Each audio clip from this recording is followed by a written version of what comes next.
Hey everyone, how's it going? Welcome to another Facebook Live on Friday.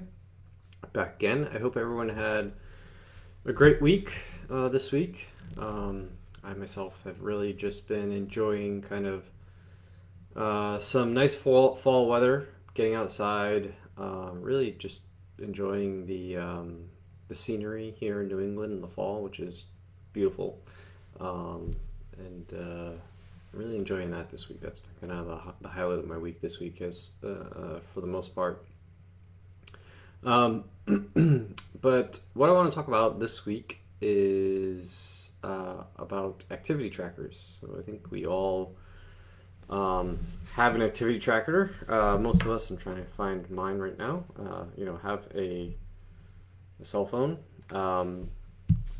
They Even a cell phone can track your steps and how you're moving, etc., assuming that you have it on you. But many people have things like an Apple Watch, um, or a Garmin, or a Fitbit, or something similar, some type of smart watch. And other people have things like an Oura Ring that they use to track activity. So I have all those things. And I also have Garmin, which I use for obstacle course racing and running as well. So I have a number of ways of activity tracking activity. But yeah, so a lot of people have these activity trackers, and if you dig around in these activity trackers, you can find all kinds of fancy metrics that they might tell you. Pretty much every activity tracker is going to measure how many steps you take, and probably give you some kind of number around how many calories you think you burn. And But the fancier you get, the more metrics you can get out of an activity tracker. So my Oura Ring will tell me, and my Apple Watch can tell you how long you sleep for, what your heart rate is, what your heart rate variability is. And when you start getting into some pretty expensive Garmin devices and similar watches like that, they can tell you things like stride length and um, cadence and wattage and all kinds of stuff that you might gather from various different types of exercises that you might be doing. But probably for most people, the two things that they look at when it comes to their activity tracker is how many steps they take and um, how many calories they burn, right?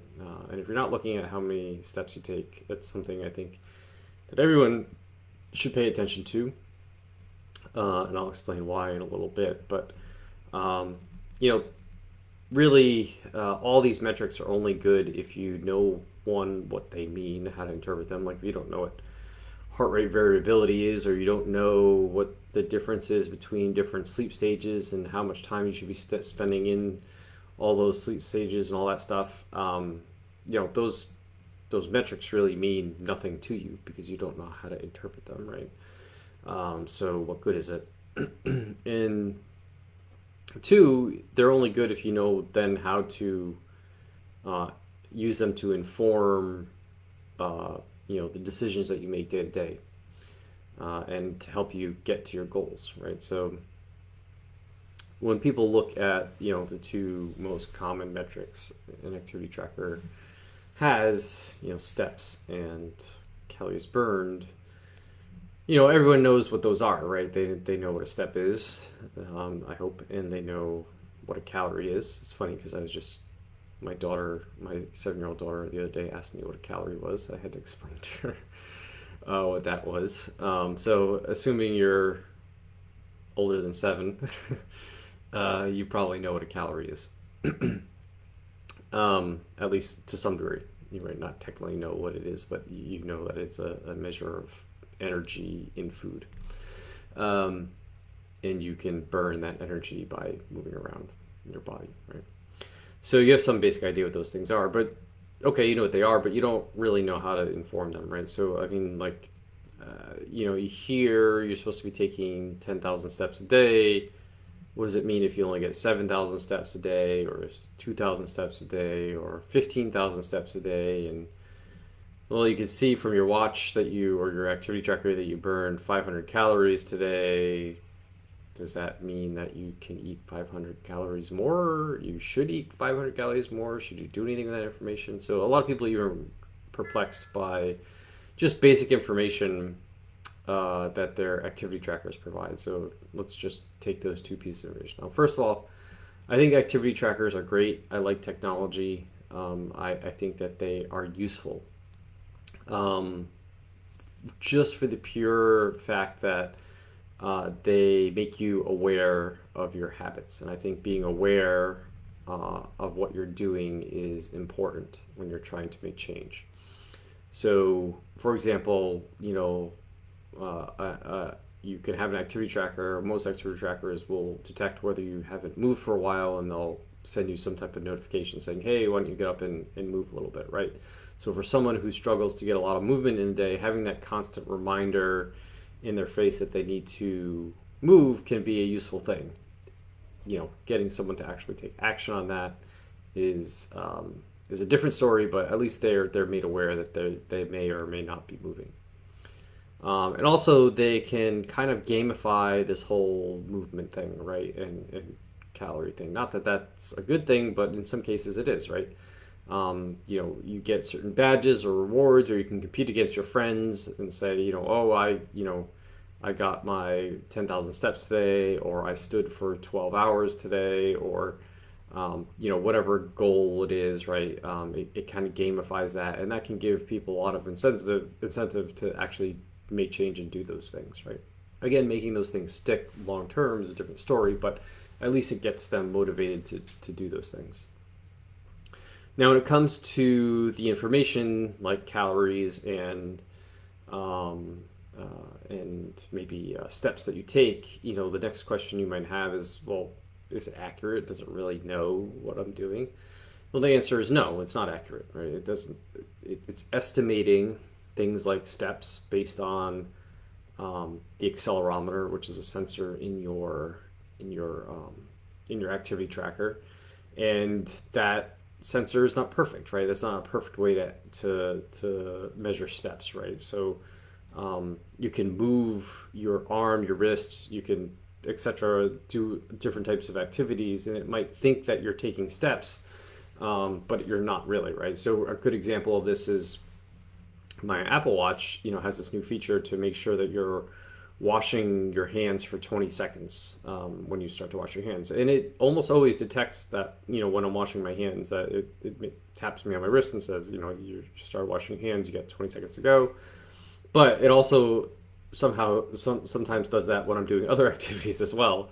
So for example, sometimes I do some different techniques on my muscles where I'm just like moving my wrist back and forth, my hand back and forth on the muscle very quickly, and I won't tell you why, but this is a whole different topic. But it oftentimes thinks that I'm washing my hands when I do that, right? But I'm really not washing my hands, right? So obviously the sensors that these activity trackers use are not perfect, right? So they can be off. However, most people are fairly consistent with what they're doing every day. And if they're off by a consistent number each day, and at least allows you to observe a trend, right? So yeah, it says you took 5,000 steps today. Did you really take 5,000 steps? Did you take 7,000 steps? Did you take 3,000 steps? Maybe, right? But it's going to consistently report those 5,000 steps because you're pretty, humans are creatures of habits. You're going to do the same thing the same way each day, right? So if we see on average you're taking 5,000 steps, maybe it's off a couple thousand steps, but your goal is to reach 10,000 steps or 11,000 steps. Well, you're probably shy of that goal. So we want to see that trend go up, right? So, that trend over time should increase, right? So in other words, basically don't get too caught up on the numbers and the accuracy of them, whether they're exactly right or they're exactly wrong or whatever. And if they're wrong, then it's useless, or if it's, take it for gospel as to what it says. Look at the trend, right? Depending on what your goal is to get more steps, you want to see that trend line go up. If your goal is to burn more calories during the day via exercise, you want to see that caloric burn number go up. It might not. It's 100% probably not accurate, right? It does the watch again or whatever activity tracker doesn't really know how many calories you're burning. There's no way of knowing that. But it's making it a best guess, right? And again, you're going to be consistent. The watch is going to consistently do that the same way. So the trend is what you're worried about, right? Same thing like with the scale, right? The scale doesn't really reflect whether you're losing fat or gaining fat or building muscle or losing muscle. But the trend that you see on the scale is what's important, right? That can tell you a lot of stuff, right? So you want to look at the number over time on average. Is it going in the direction that you want it to go, right? Are you getting more steps? Are you getting less steps, right? Are you burning more calories? Are you burning less calories?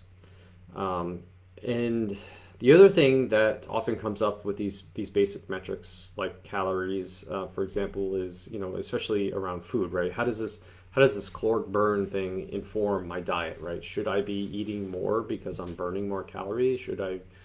Do I eat back the calories I burn? It says that in total today, I burned 3,000 calories or 4,000 calories. Do I need to eat 4,000 calories? No, because again, it's an estimate, right?